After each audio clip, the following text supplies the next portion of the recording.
j'ai décidé de faire un vlog spécial en abordant le sujet pourquoi qu'on étale nos vies sur les réseaux sociaux.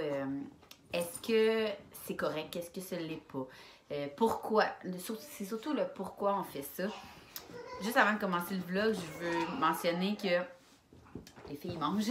Je veux mentionner que toutes les réponses que je vais dire, c'est vraiment mes propos à moi. Puis que je sais pas les autres, comment ils prennent ça, comment ils voient ça.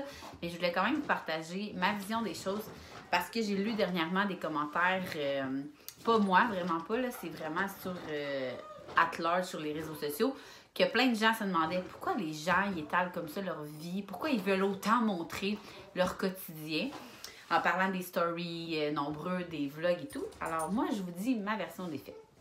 En fait, à Noël, ma soeur me demandait mais pourquoi tu fais autant de stories? Pour quelle raison? Qu'est-ce que ça t'apporte? Puis pour vrai, ça m'a vraiment... Je trouvais tellement que c'était une bonne question. Je me l'ai posée à moi-même, puis je me suis dit, pourquoi je fais ça? Pourquoi j'en fais autant? Est-ce que c'est parce que je suis trop fière de ma vie, donc je veux le montrer à tout le monde? Mais non, c'est vraiment pas ça. Pour ma part, même avant que je fasse...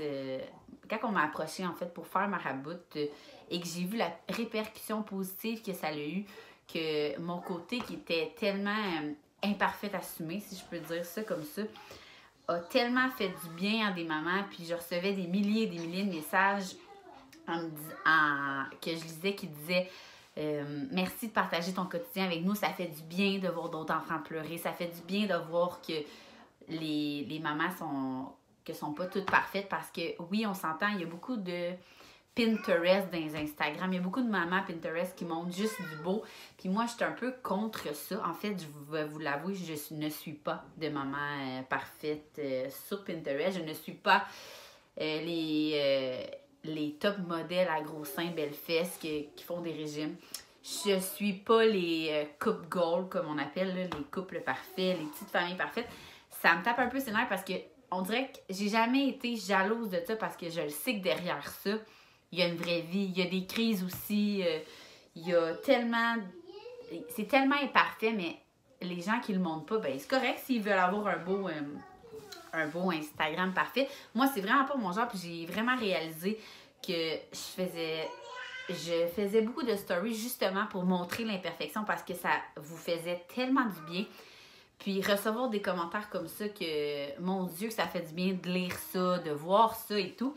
Et c'est surtout pour cette raison-là que j'ai décidé de commencer à vlogger après les fêtes parce que les gens ils aiment ça, voir ça. Puis c'est vraiment pas pour montrer que « Wow, moi j'aime tellement ma vie, voyez ce que je fais! » Non, c'est vraiment pour montrer. Puis je ne sais jamais quand je commence un vlog si ce que je dis le matin, ce que je vais faire va être exactement ça. Puis justement de voir l'imperfection dans tout ça, je sais que ça vous fait vraiment du bien. Puis le fait de voir plein de mamans vlogger, c'est tellement pas de se comparer, mais surtout moi, là, pour ma part, je continue à parler pour moi, je regarde beaucoup de vlogs parce que ça m'inspire. Exemple, je prends des recettes d'une maman, des recettes rapides quand même santé, d'autres moins santé. Les jeux que les mamans ils font avec leurs enfants, des fois, c'est des choses que c'est ridicule j'avais pas pensé à ça. Oui, il existe Pinterest, mais c'est tellement plus agréable de voir dans d'autres familles, de voir que quand on dit qu'on va faire un jeu, ben ça se passe pas tout le temps comme on veut. C'est vraiment l'imperfection dans tout ça. Autant qu'il y a des vlogs que je vous mentirai pas, peut-être que ça va aller bien toute la journée. Là, on en a des bonnes journées aussi, les mamans. Donc pour ma part, c'est vraiment pour cette raison-là que je fais beaucoup de stories et de vlogs. Puis les vlogs, la plus grosse raison, en fait, je tiens à dire que c'est Alexandra Larouche qui m'a convaincue de vlogger parce que elle voyait que je faisais beaucoup de stories. Puis elle était comme, pourquoi tu vlogues pas? T'sais, puis là, je demandais c'était quoi la différence entre story et vlog, à part qu'il fallait plus de temps pour faire les montages de vlog. Puis elle m'a répondu qu'elle, ça créait des souvenirs. Oui, une chaîne YouTube, ça reste tout le temps. Donc, c'est vraiment des... oui, je préfère des stories pour les enregistrer, mais le montage qu'on fait, il va tout le temps rester avec nous. Puis le fait de voir, ah, cette journée-là, il s'est passé tel... Mon Dieu, je pense qu'il va manquer d'électricité. Cette journée-là, on a fait telle affaire. Oh mon Dieu, ça, c'était vraiment une journée chaotique. C'est vraiment... surtout là que je suis enceinte, mes filles sont vraiment dans l'âge que ça va tellement vite. C'est vraiment pour mémoriser tous ces beaux moments-là, ou moins beaux, justement, de se rappeler. Tu sais, des fois, ça me fait rire, nos parents ils disent « Ah, moi, Toi, t'étais pas de même quand t'étais jeune. Tu pétais pas de crise comme ça. Ben, tiens ça avec maman. Tu vas te mettre en pyjama? Oui, avec mon pyjama. Oui, Léa, elle a terminé de manger. Elle va aller mettre son pyjama. Alors, c'est vraiment ça. C'est des imprévus. Puis, c'est ça, la vie de vlog. C'est ça, la vie de story. Puis, en parlant de ça, de story, de vlog, vous le savez que je fais beaucoup de collaborations. Et là, mention spéciale à Jonathan Roberge qui avait parlé des influenceurs. Alors, tant qu'à parler des vlogs et tout, on s'entend souvent, ça vient avec des collaborations. Viens avec maman. OK? Suzu, c'est sa fête aujourd'hui. Là, moi, je veux dire pour ma part, les collaborations et influenceurs, en fait, j'ai de la misère un peu à... Excusez, je sais que ça vous déconcentre. Oui, c'est le jeu. Après le dodo. Ouais, j'ai de la misère à dire que je suis influenceur parce que les produits que je parle puis que je collabore avec les compagnies, c'est vraiment des magasins ou des compagnies que j'aime vraiment puis que j'achète dans la vie de tous les jours.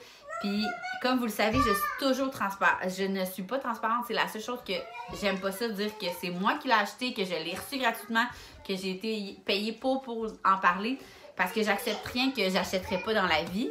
Puis, c'est... Oh mon Dieu! C'est l'heure de la sieste! Et c'est ça. Donc, pour moi, être influenceur, j'ai vu ça dans le story de Léonie Pelletier hier. Être influenceur, c'est encourager. C'est vraiment, si vous saviez le nombre de personnes qui sont « Ah oui, cette robe-là, tu l'aimes vraiment? Oui, je vous en parle pour que vous l'aimez. » J'encourage tellement de compagnies québécoises. T'as fini de manger? J'encourage tellement de compagnies québécoises. Hey, il bosse des écosses. Puis j'aime ça, vous faire découvrir des compagnies que j'approuve vraiment. C'est vraiment pas pour faire de l'argent pour ma part. On s'entend, je ne suis pas... Eléa, maman, elle parle, mon amour. Tu vas montrer tes fesses à tout le monde, OK? Donc, c'est vraiment pour vous faire découvrir des compagnies québécoises. Encourager les autres. Sinon, je vous en parlerai pas. Puis comme je disais, je gagne pas ma vie avec ça. On s'entend vraiment pas. Dans la vie, je gagne de l'argent en faisant des massages puis en faisant des événements. C'est vraiment un plaisir pour moi. Vous voyez la vraie vie? Tu te tasses. Donc, là, c'est l'heure de la fête. J'espère que... Bon, là c'est vrai, là, je vais fermer ce vlog-là. Mais j'espère que vous comprenez pourquoi... Désolée. Je reviens. Désolée. Elle voulait juste que j'enlève sa chemise. Donc, ça aussi, c'est une autre affaire. J'ai beaucoup de... Les gens, il y a beaucoup de gens qui commentent ben voyons, tu as le temps de faire autant de stories. Mais savez-vous quoi? Ça me prend pas plus le temps de les faire que vous les regardez. Là, je dis ça comme ça. Donc, je comprends pas le monde qui dit ça. Puis souvent, le monde qui critique un peu, ben voyons, tu mets donc bien ta vie sur les réseaux sociaux. C'est tous ceux qui les regardent. Donc, puis c'est vraiment pas de monter de lait. Ce que je fais, c'est vraiment juste... ça me prend pas plus de temps que vous. Tu sais, quand je fais un vlog de... Exemple, mes vlogs sont entre 14 et 20 minutes. Dites-vous que c'est en tout, c'est 15 minutes de toute ma journée. Donc, il n'y a pas toujours la caméra dans le coin qui filme tout ce qu'on fait. Moi, c'est vraiment important de passer du temps avec mes enfants hors cam aussi. Et je vais toujours respecter, en fait, moi et ma famille, dans le sens que je ne montrerai pas des choses que moi ou mon chum, on n'est pas d'accord de montrer. Sans vous le cacher, des fois, je vais vous le dire. « Ah, Léa, elle a fait une méga crise pendant 3 heures, mais je ne la filmerai pas nécessairement parce que je veux quand même la respecter. » Et je tiens aussi à dire que je respecte vraiment aussi ceux qui refusent de montrer leur enfant sur les réseaux sociaux. Je comprends qu'ils sont trop jeunes pour divulguer, qu'ils ne veulent pas être sur les réseaux sociaux. Si un jour mes enfants me le disent, je vais arrêter. Mais là, on s'entend qu'en partant, ils ont joué dans une émission qui a été regardée par des centaines de milliers de téléspectateurs. Donc, ils se font déjà reconnaître au Walmart. Puis, mais si jamais un jour ils me disent qu'ils n'aiment pas ça ou peu importe, c'est sûr que je vais arrêter. Puis quand j'ai filme, j'essaie qu'on ne voit pas de parties. Tu sais, ils vont être en bobette ou des choses comme ça. Ou dans le bain, ça va être bien caché. Alors, c'est ça. Je tenais vraiment à exprimer mon pourquoi, moi, j'étale ma vie sur les réseaux sociaux. Parce que j'ai l'impression que des fois, les gens, ils pensent que c'est parce que, mon Dieu, elle se vante donc bien de sa vie. Et boy, au contraire, vous trouvez sûrement que mes vlogs puis mes stories sont mouvementés ces temps-ci. C'est sûr, je suis dans le jus. Mais cet été, là, je vais être en congé de maternité, ça va être bien relax, puis je vais autant vlogger, puis vous montrer la vraie vie des tétés groupées, puis le fun d'être mère à la maison. C'est vraiment pour vous montrer toutes les facettes. C'est sûr que je suis plus portée à vlogger dans des journées plus occupées parce que je trouve que en tant que public, c'est plus le fun à regarder, de voir que, ah, ok, c'est le fun à suivre. C'est comme, hey, mon Dieu, hein, je vais me dépêcher parce que j'entends les portes claquer. Alors, c'est vraiment ça. C'est vraiment... On dirait que ça me choque un peu quand les gens disent « Mon Dieu, elle veut donc bien montrer sa vie. » C'est tellement pas ça. Je veux dire, ma vie est tellement pas parfaite, loin de là. J'aime ma vie vraiment beaucoup, mais c'est pas pour cette raison-là. Puis j'espère que j'ai été assez claire pour ça. Je sais que ça vous fait du bien. Puis que vous aimez ça. Tu sais, si je fais ça, c'est parce que c'est regardé. Donc, je continue à le faire, puis... j'aime ça. Je pense que je le ferais même si j'avais 100 personnes, même pas 2 personnes qui le regardaient. C'est vraiment quelque chose que j'aime. Puis j'aime. Le plus gros, c'est vraiment les souvenirs. Donc là, à la place de me répéter, je vais fermer ce vlog. Mais je tenais vraiment à vous le dire parce que de voir ces commentaires-là cette semaine, ça m'a choquée. Alors, je voulais m'exprimer pour moi. Et tout ce que j'ai dit, c'est vraiment pour ma part. Alors, c'est ça. Merci de m'avoir écouté.